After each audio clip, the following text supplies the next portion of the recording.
Take your hands together. On count of three, I want you to put them together like this. Okay, ready? 1, 2, 3. All right, now if your right thumb is on the top, so this is your right, raise your hand. So they did a study, and then people with their right hand on top are inherently more attractive. And then the people with the left hand are inherently more intelligent. Did you know that 72.6% of facts are made up on the spot?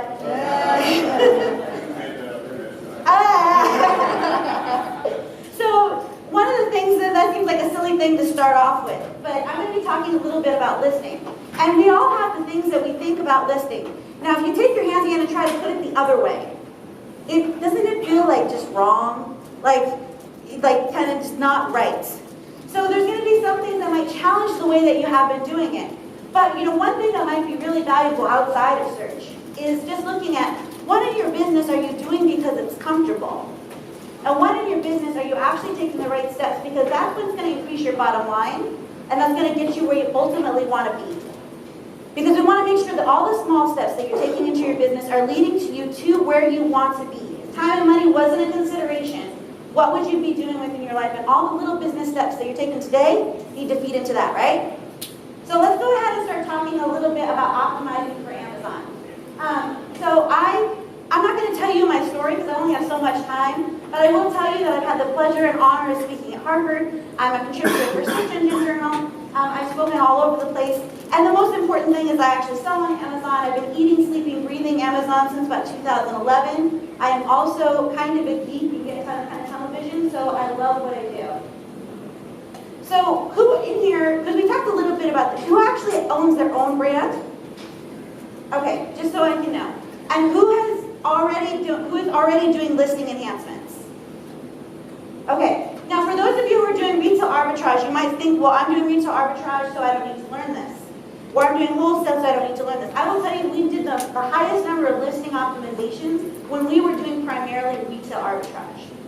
And the reason we would do that is we noticed we were in a very small sub-niche, and we found that a lot of times people were scanning things once. So we would find toys or niche items that were ranked 3, 4 million in toys. We'd buy them, fix the listings, and it would take the other people probably 6 to 12 months to realize we had moved that rank up on that toy from 3 million to 20,000 in toys, because they already had dismissed that product as a non-seller. So whether you're wholesale, you're private label, you're retail arbitrage, or you're doing some other crazy thing that you don't want to tell us about because it's like going to be the next thing, listing optimization has a place in everything that we're doing. And as we've been working with brands of different sizes, we found that systematically going through a few steps, whether it's in the way that they handle their distribution, the way that they look at listing optimization, can make significant increases to your bottom line. Now, as we're looking at Amazon, Ian talked a little bit about Google, and he talked a little bit about Amazon.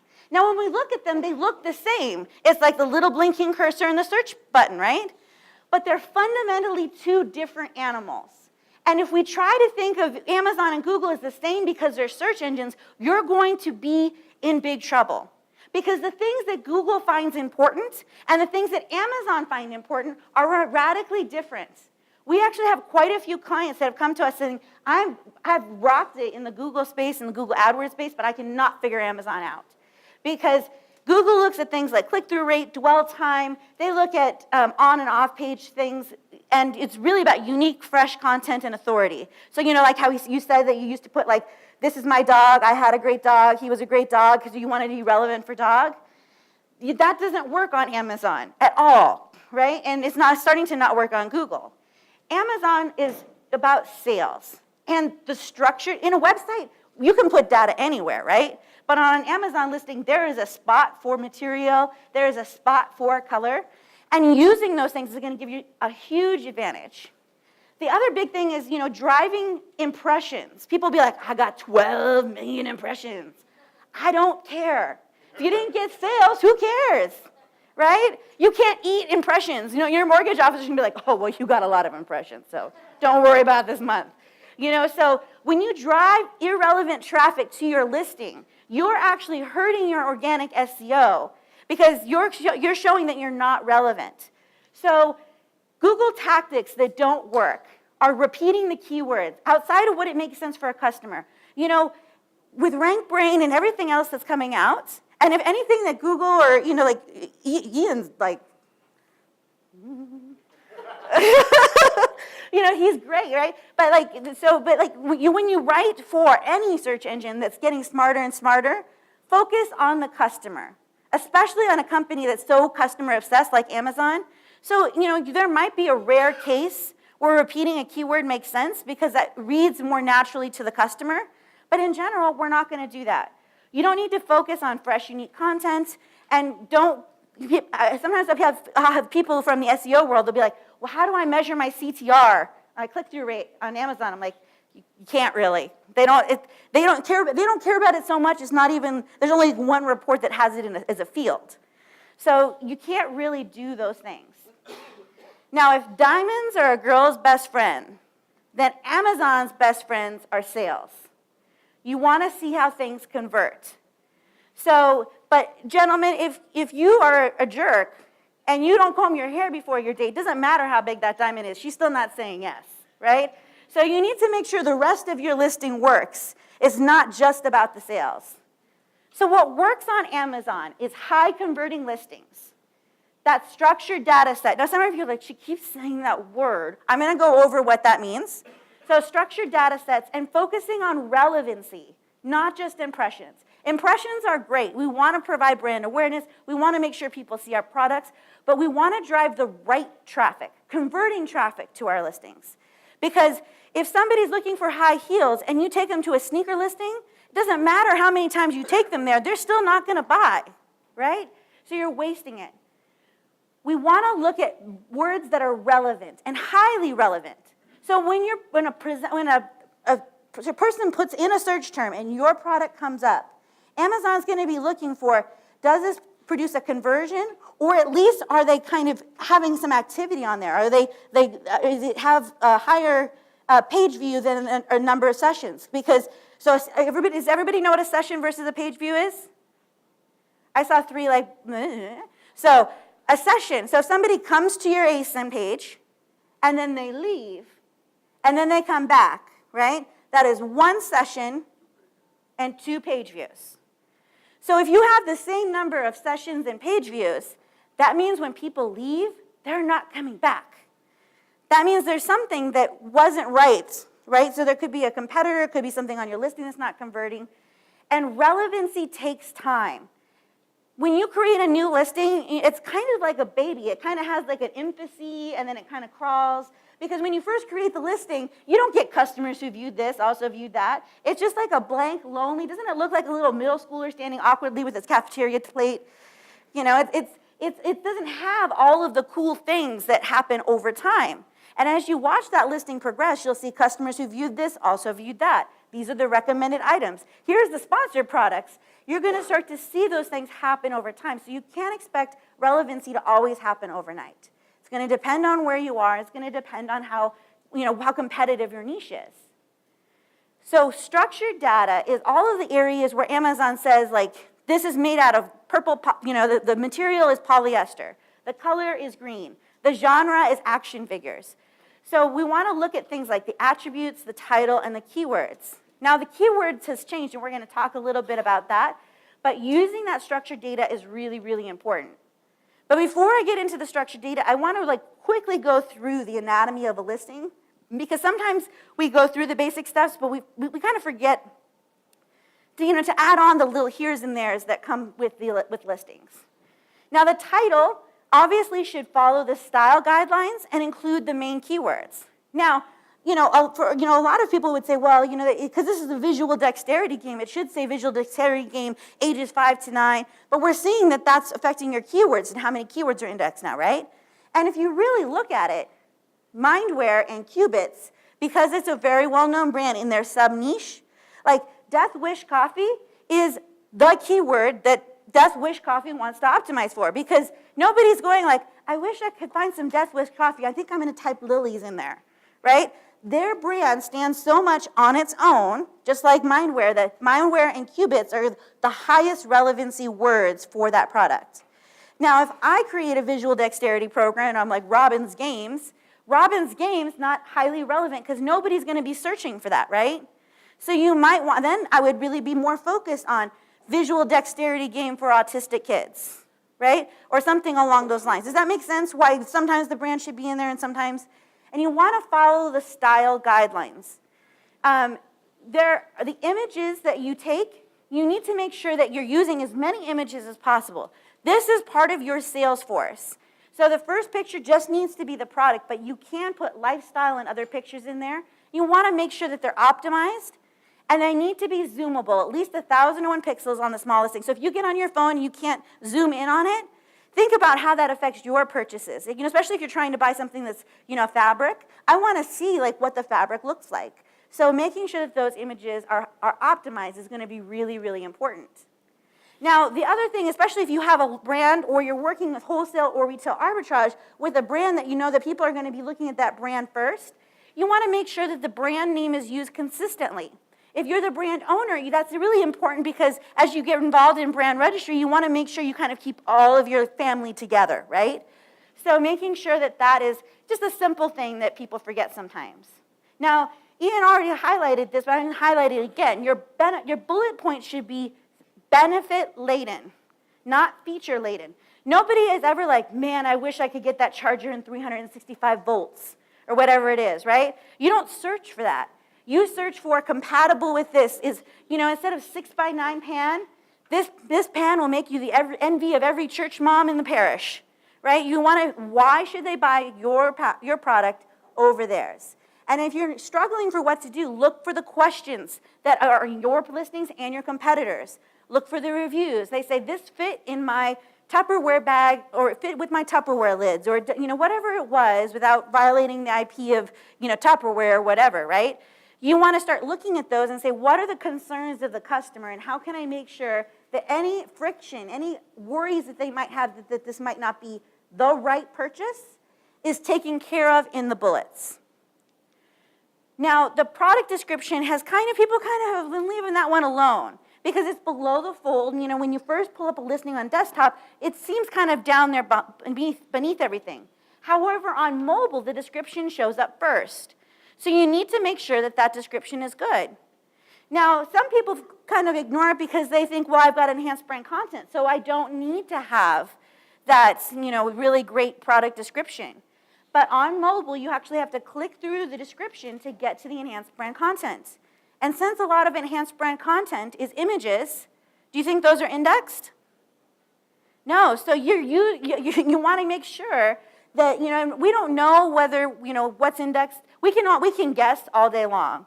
And depending on somebody's experience, we can kind of say, well, we think this, we hope that, well, you're right and I'm wrong, we buy you a drink. But that we don't really know. But I would say we want to make sure every place on the listing is optimized for the customer to help them convert. So the other important part here is the attributes. So, how many of you guys, when you search for something, you go up to right there where it says Prime Offers? Come on now. How many? I use that a lot, right? Because I don't want it to come merchant fulfilled. No offense to, I know there's a couple people who merchant fulfill back there. But, I don't want to wait 3 days. I'm annoyed if I can't get it tomorrow, right? So a lot of people do use these sidebars. And if you haven't filled out the attributes, does that make sense? The structured data, the attributes of, the age group and the brand and all of those things, the genre, you're not going to have those. You're not going to show up when they check mark to kind of narrow their search. So especially if you're in something that is competitive where people are going to kind of need to find you within an age group. So this is a game for a certain age group. We want to make sure that when somebody's trying to find a birthday party for somebody of that age, that yours is coming up still. So that structured data is really, really important. So what you're doing right now for listing optimization just isn't enough. Because a lot of times we just focus on ACOS. We focus on the average cost of sale for our sponsored products. And honestly, that's really relative depending on how much margin you have. Somebody's like, well, this guy had a horrible ACOS because it was 50%. Well, if he has a 200% ROI, then that's still fine because he's got lots of room. If somebody has a 3% ACOS, but they were only going to make 3 pennies on that item, that still doesn't work, right? So it can't just, ACOS is a great metric for you to watch to see how your PPC is performing over time. But it's not enough to really see if the changes that you're making organically and through the sponsored products are actually getting the needle moved in the direction that you really need it to go in. The other thing about sales, so Peter talked about sales and traffic report yesterday, and we're going to talk about that a little bit more, is that unit session percentage is broken up between the regular unit session percentage and B2B. And if you're not using Amazon Business, you should really do that today, after my talk, but do it today. So, because in a lot of our toy categories, we sell a ton of B2B. When we were at the women's conference, they said chocolate and lingerie sells really well B2B. So you might not think that your product is a B2B product, but it can be for corporate gifts, for uniforms, for a lot of different things. He asked about, am I aggressive on the pricing? So, none of the stuff that I'm talking about is pricing today, because really, B2B? Oh, no, actually, we just leave it the way it is. Yep, we get tons of, so we're lazy sometimes, and so we haven't actually put in the price breaks, but we still get tons of B2B sales. So before we get on to the tactics, let's just remind ourselves that we're here to make money and not just gross revenue. Gross revenue is great. It's a great way to get some status in a Facebook group, but that's about it. That and $5 will get you a cup of coffee. So you want to remember that profitability is key, right? So when you're looking at your listing in scope, and there are 4 gazillion trillion places where you can look at what your costs are going to be after Amazon fees. When you include the cost of the bubble wrap, how much it costs somebody to wrap it in bubble wrap, the shipping, and the sponsored products, is this still profitable? And then what we want to look at is, over the next 3, 6, 12 months, how much are we going to really allot for that sponsored products? You might be fine taking a loss or breaking even for 3 months, but we need to have an active plan that we see going forward for 6 to 12 months to reduce that PPC or increase the profitability. Because it's really easy to stay in a product because it's generating sales and forget that it's not actually generating profit. If it's not generating profit, it's time to move on to another product. I don't care if you feel like Jesus came down and told you to create this product. You need to have money in your account to do what Jesus wants, all right? So, somebody had to buy the tomb. So you don't get so married to your product that you put your business under, because you're like, but I just love this thing. Well, you should buy one for you. You don't need to buy one for everybody, right? So when you're doing keyword research, let's start there. So if one of these slides come up and it has a pencil, and I don't tell you something actionable, be like, hey, just say hey, and I'll remember. So what you're going to do on keyword research is you're going to brainstorm the list of items, the keywords that you feel you are highly relevant for. So that's going to be your brand name, that's going to be the utility of the product, all the things that you say, this is how people would search for me. And then you're going to farm additional keywords. So SEMrush, I love SEMrush. So if you're doing wholesale, if you're working with brands, one of the things that I do, especially with an established brand, is I'll run SEMrush on their website and see what organic keywords are getting traffic to their established site. And it might be things that I hadn't thought of. You can do the same thing with Scope. Now with Scope, it's going to look at the things that are already in the listing. So that might not help you as much, but you can go to the competitors' listings, similar products, run Scope on those and say, oh, what keywords have I missed? The other thing, he talked about answer to the public, and I know that merchant words has been around, but for me, they're really kind of the gold standard when it comes to, search term as far as best ROI for a tool. I love being able to take all of those things, all of those keywords, have my VA put all of them in merchant words, get that big list of all of them, and have them kind of compile one big long list. Then what I do is I highlight the things that we're highly relevant for. And then I look at what volumes have. So the things that we're highly relevant for and have a high search volume, those are the things that go in the most important parts of our listing. Does that make sense? Because you don't want to just drive the highest, because something with a really high volume is usually going to have more competition, right? So it's better for you to have a highly relevant keyword that might not have as much volume, but is going to convert better for you. So we're looking at highly relevant with volume, and then highly relevant, and then I don't care if something has 20 million search volume. If it's going to drive the wrong traffic, it doesn't really help me. So that's one thing. That little step process is something that you can go do today. So we added 4 highly relevant keywords to a product that we had been working on, and it had been doing pretty well, honestly way better than we expected it to do. We added 4 highly relevant keywords, and with just in a week, and it stayed at this, it increased us from a session percentage of 12% to 38% on average. And that was with a slight increase, not a ton of increase in traffic, but a slight increase of traffic. So if we spent money on PPC on those highly relevant words, we would see even more, right? Yes? Did you add those to the title or the description, or how did you add them? So she asked, how do you add them? How did I add them so they made a difference? So sometimes you have to play with it, and you have to look at where the keyword really makes sense. For one of them, we added it to one of the attributes, the structured data that was in the flat file. One of them went into the title because it made sense for the way that it was going to be read. And sometimes we have to play with it. We'll put it here, and then we'll move it there. The thing that's important is you do one of those at a time so you can start to isolate what's working in your category. And as soon as I give this presentation, it will be out of date, and somebody will have, they'll change something, right? So whatever the answer is today isn't really as valuable as this is kind of where we would put them, right? This is where we would try it, and doing that A/B testing. So how many of you guys, we talked about the indexing, right? How many of you guys are super excited about that indexing change? No one? No one? Bueller? So if you're kind of more in the retail arbitrage or wholesale, they changed it so that, before they would index, all the zillions of words that we would put in the keywords. Now they're looking at a very small amount. So more than ever, highly relevant keywords that are converting, and no commas. Can we just repeat the no commas? No commas, no commas, no commas. Like, comma, comma, comma, comma. That was the 80s song, right?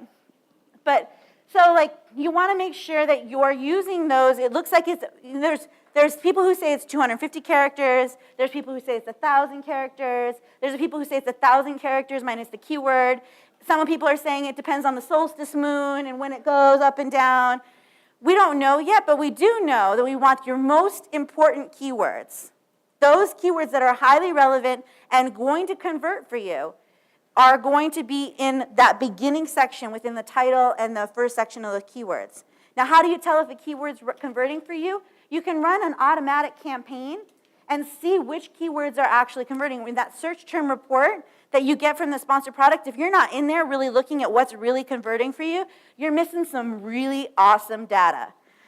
So go in there and check those things out.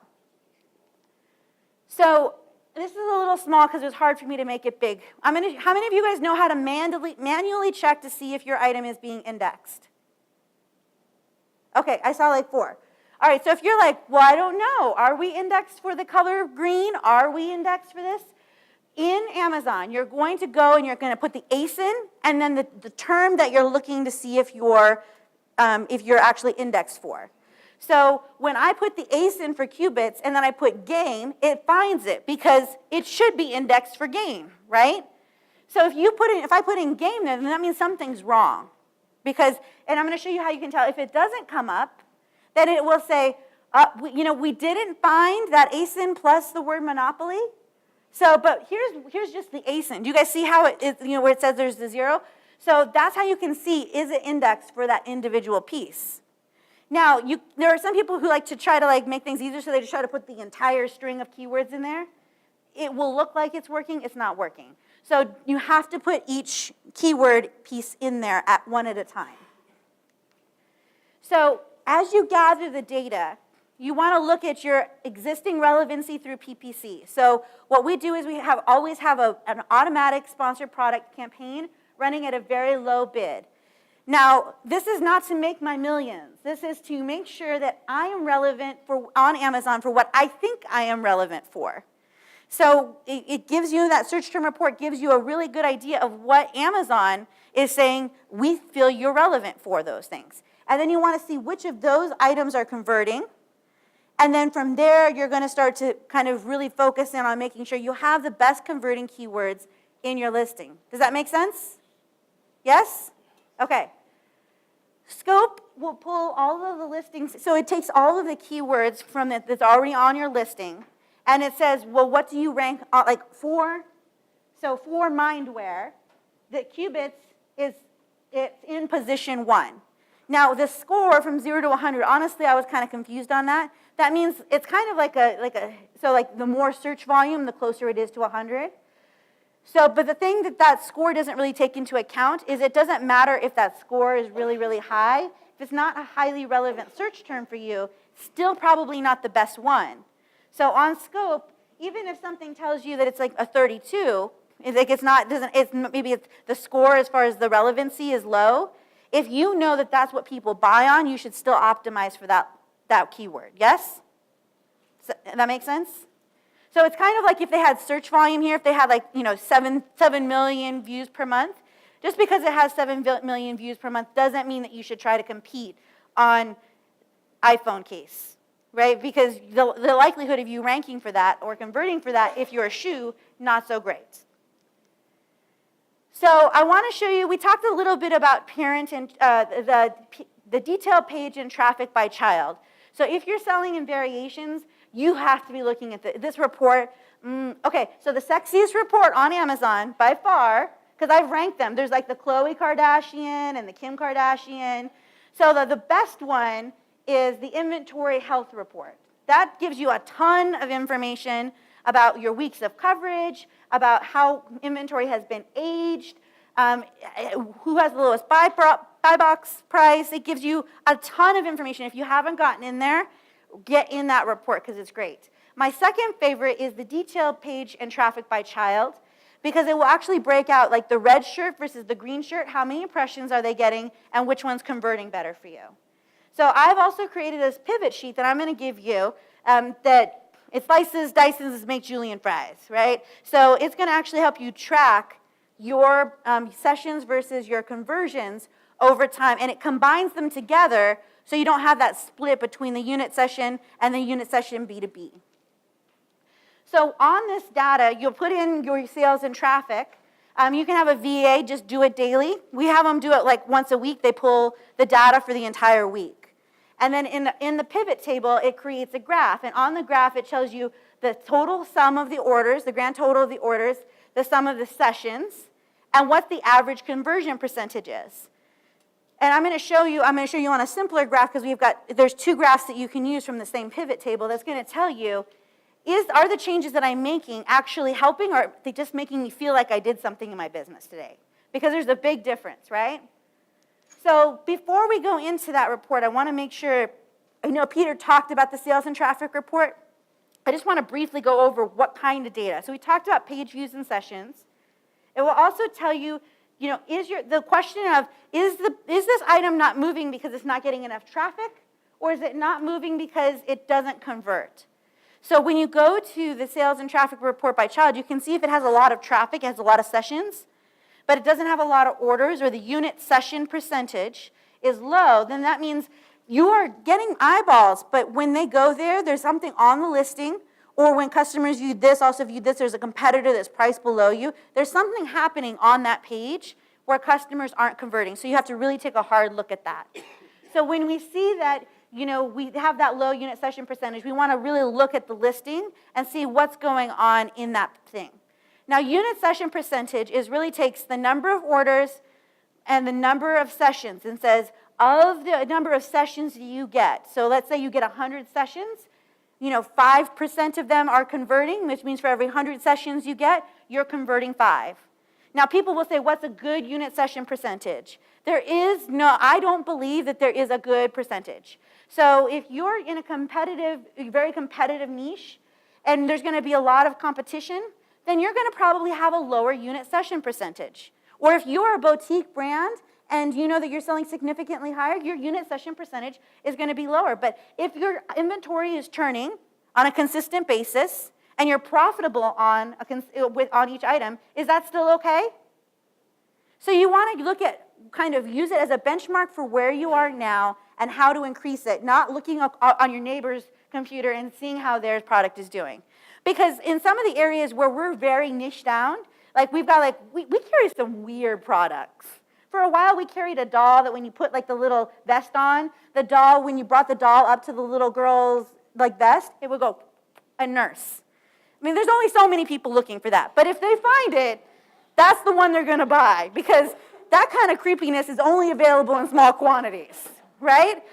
So, you know, something more niche is going to have a higher unit session percentage. But, you know, you want to look at, like, you have to look at the numbers in the bigger picture. We all run our businesses differently. Some of us have inventory that's a wide product mix that we expect to turn slower, but we're managing our inventory churn and trying to make sure we only have 4 to 6 weeks in stock. Some of us only have 13 SKUs. And there isn't a right way to do it. It's what actually makes your net profit higher at the end of the year. What makes it so you're able to hire more employees to make a bigger difference in your community? What gets you to your ultimate end goal? So those are the things that are really important. Now, on this, it will tell you, see the unit session percentage, the buy box percentage. It will tell you the total number ordered. So if you don't know your top 20% of your top 20% of items that you're selling, then I would just run the either this report or the all orders report for a date range, and just just sort from biggest to smallest on orders, and say, okay, these are the biggest volume producers. So I really need to know my numbers down to how much bubble wrap, how much the labeling is, how much of the shipping on these things, because if it's off on these things, my whole business will suffer.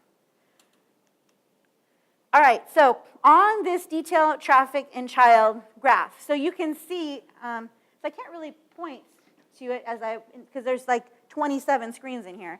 But you can see when it kind of like, it makes that little M and it kind of goes up. The impressions go up, but the actually number of orders went down. So so you can actually see over time, like we made a change to our listing and we increased the number of sessions. People who are coming to our page increased, but the number of people who actually converted went down. So for me, that says, oh, did we bring people to the listing that weren't going to convert? Do we have the wrong keywords in there? Or did something happen to the listing where now it's no longer converting? Did somebody mess something up on that listing, right? And if I see that the traffic stayed the same, but the unit session, but I see the conversion went up after a change, then I can see, you know what, we did something really great there. We're actually getting more conversion, so now we can, start working on more sponsored products to drive the additional traffic to see how things are going to convert as we throw gas on it. Sounds to me like you have a lot of great product in the catalog, right? I have a lot of products in my, yes, I have a lot of products in my catalog, but we work with sellers that have as few as 2. I don't care Yeah. about 2, I care about a lot. Yeah. Do you find that you just work on, it sounds to me like there's a lot of monitoring to do here and a lot of babying. I know this from my own business. So the question is, do you just focus on your 20? You identify those? Because I like every once in a while look at those ones that are overlooked and find that I have nuggets in there. So What do you do? he said, how do you monitor all this? So really it comes down to having systems and a quality team in your business. And if your SKU products, your SKU mix, your product mix is to the point where you are not really looking at, you have no way to identify what's working and not working in your business, I would say it's time to re-identify your product mix to a degree. Maybe not completely, but, or you have to say, I know I'm going to lose a certain amount of money by not being on top of those numbers, which is fine. Sometimes we do that, right? So I just want to clarify something. Optimizing a listing is not making it pretty. Like a lot of people are like, I optimized my listing. I'm like, no, you added images. That's not optimizing your listing. That will help a little bit. But making it pretty isn't enough. We want to optimize the structured data, the enhanced brand content, and really focus on the highly relevant keywords. So what we want to look at is flat files are your friends. Really. And so but sometimes people just don't know where to find them. So if you go into Amazon Seller Support and you type in inventory file templates, this will come up. It has a spreadsheet of all the inventory flat files. Now some of you are like, oh, I don't do Excel, You need to do Excel. Seriously, we run a data business. You got to take a class at the community course with like the 80-year-olds. It'll be great. You need to learn Excel. So the reason why you have to learn flat files is there's certain structured data you don't get access to through the graphical interface. So, like, if this is in the doll category, it has adult products in that. That's not really the structured data that we need for a doll, right? Or I should have used a different product, but but when you actually go into the flat file for the toys and games category, you have options like genre, like action, creative, educational. You can look at things like colors and sizes, things that you're not going to have access to if you just use the graphical interface. And how many of you had the moment of pure joy and elation after you spent like an hour and a half getting that perfect copy, and you got like all of the things and you upload it, and then the next morning somebody wrote over it with like, "No, with tags, look." Yeah? If you have a consistent product mix, y'all, you got to keep that file. That save button, they put that little disk right there. It's so easy. Just push it. So you got to have, if you have a consistent product mix, you want to have a flat file of all the bullets, of the title that works, of all of the attributes. Because and if you are in here, stop. Don't do that. If you're overwriting things with flat files, with really great listings, with really bad listings, which is, somebody's doing it in here. I don't know who it is, but if I find out. But if you have it saved in the flat file, you can fix it immediately. And then I've talked to the guys that handle the flat file versus the graphical interface. They say there's no difference. But anybody who's uploaded with flat file knows that it takes better. When you upload a flat file, changes go better. They take faster on Amazon than with the graphical interface. Are you saying that if you have an existing listing and you overran with a flat file, you don't have to open a case with Amazon to make changes? You don't have to open a case as often. And when you're opening those cases, it's all, my keyword is, in order to enhance the customer experience, we would like to make this change. And here's the 16 pieces of proof, do not tell me no, right? So make it harder for them to say no. So for the files that you know that you carry, so especially if you're private label, go to your listing right now and just have a VA or you do it yourself, take everything and put it, even if it's in a Word document. So if that listing gets overwritten and you need it, you have that data without having to recreate it. So going through the flat files is making sure the data it's all filled out, it's optimized for the keywords, and those 250 keywords in the beginning are really, really focused, right? So you want to make sure that you're tracking the impact of your changes. It's all well and good to tinker with things, but if you're not looking to see if they affect your bottom line, you're wasting your time. Your time is really, really valuable. So I would recommend that you do this detailed sales and traffic by child graph. It's really helped us to be able to see what changes are making a difference and what changes just kept my husband busy for a couple days. So it really has been helpful. Automatic campaigns to keep an eye on changes in relevancy and what Amazon feels that you're relevant for, and that search term report, because sometimes the words that you think that you will convert for are not the words that you convert for. So you need to actually check that search term report to make sure. And finally, doing that indexing for keywords. So I know a couple of you already have our Valet VA program, but you can have a VA just do that for you on a weekly basis and provide you a report.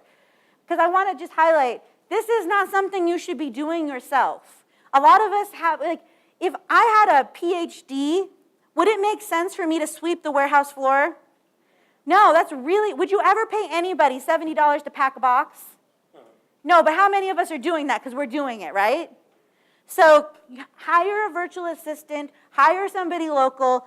Hire your mama. I don't care. Find somebody. There's some of these tasks that are way below your pay grade that you're actually reducing your ability to hire and give a really great living and a great job to somebody else, or you're depriving your kids of more time and freedom and money to do the things that you started your business in the beginning, right? So those are the big things I wanted to cover. When we're looking with brands, we want to really look at focusing on curating all the listings, handling the merges, keeping an eye on the keywords, and checking that over and over again. Proactively managing the distribution is huge. If you're a brand owner and you're not really proactively managing your distribution, I promise you, if you don't have a problem, you will.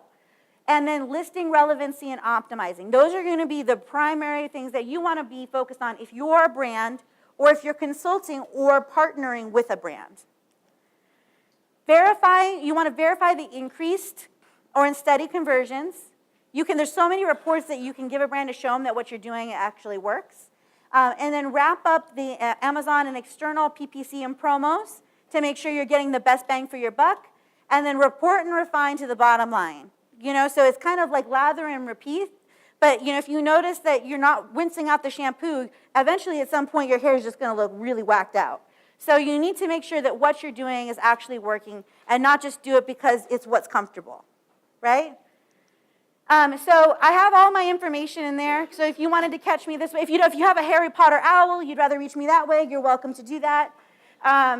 So if you go to bestfromthenest.com/resonate, then I have a PDF of the slide deck, and then I also have I have an opt-in form for the pivot table, only because I really want to see, for the most part, how many of you are like sleeping and how many of you actually are interested in using that pivot table. And then if you want to have a consultation call with me, we really focus on strategy, systems, implementing those things. I'm happy to do that completely free since you guys attended this conference. And thank you so much for giving me the opportunity to talk.